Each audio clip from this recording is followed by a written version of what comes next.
ሰላም ተመልካች አድማጮቻችን ዕለታዊ የሆነውን የምንዛሬ መረጃዎችን እንደተለመደው በአራት ባንኮች በኢትዮጵያ አሉ በሚባሉ ባንኮች በኢትዮጵያ ንግድ ባንክ፣ በአዋሽ፣ በአቢሲኒያና በብርሃን ባንክ ዋና የተባሉ ምንዛሬዎችን በኢትዮጵያ ብር በስንት በመዘርዘር ላይ ይገኛሉ የሚለውን ወቅታዊ መረጃ ልናደርሳችሁ መተናል።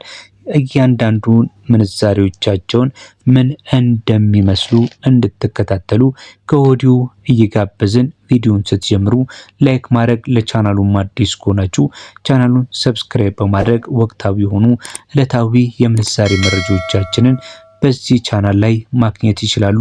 መከታተል አይርሱ። የምንጀምረው ከዕለታዊ የውጭ ምንዛሬ ተመን ከኢትዮጵያ ንግድ ባንክ ነው።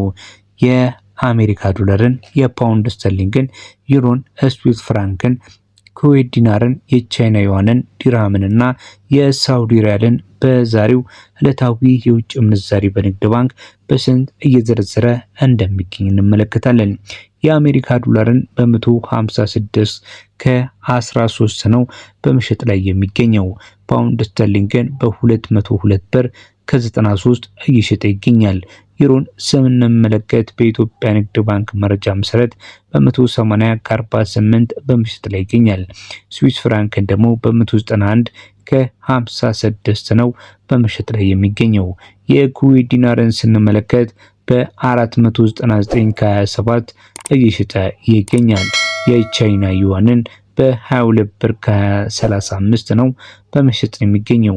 የዲርሃምን ምንዛሬ ስንመለከት ዛሬ በዕለታዊ የውጭ ምንዛሬ ተመን መረጃ መሰረት በኢትዮጵያ ንግድ ባንክ በ42 ብር ከ52 የዲርሃምን ምንዛሬ ሲመነዘር የሳውዲውን ሪያል ደግሞ በ41 ብር ከ58 እየዘረዘረ ይገኛል።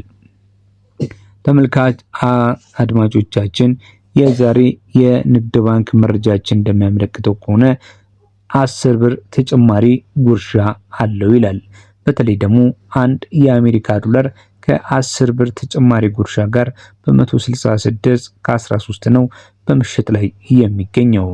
ከውጭ ሀገራት በተለይ ደግሞ በኢትዮ ዳይሬክት፣ በካሽኮ፣ በፋስትፔይ፣ በወገን ሴንድ፣ በቦቲም እና በላኪ ረሚት የገንዘብ መላኪያ መተግበሪያዎች እንዲሁም ከባንኩ ከሚሰሩ ዓለም አቀፍ የዋራ አስተላላፊዎች በኩል ገንዘብ ሲላክሉ ከዕለታዊ የውጭ ምንዛሬ መሸጫ ተመን ላይ የ10 ብር ተጨማሪ ጉርሻ የምናበረከትለት መሆኑን በደስታ እንገልጻለን ብሏቸዋል።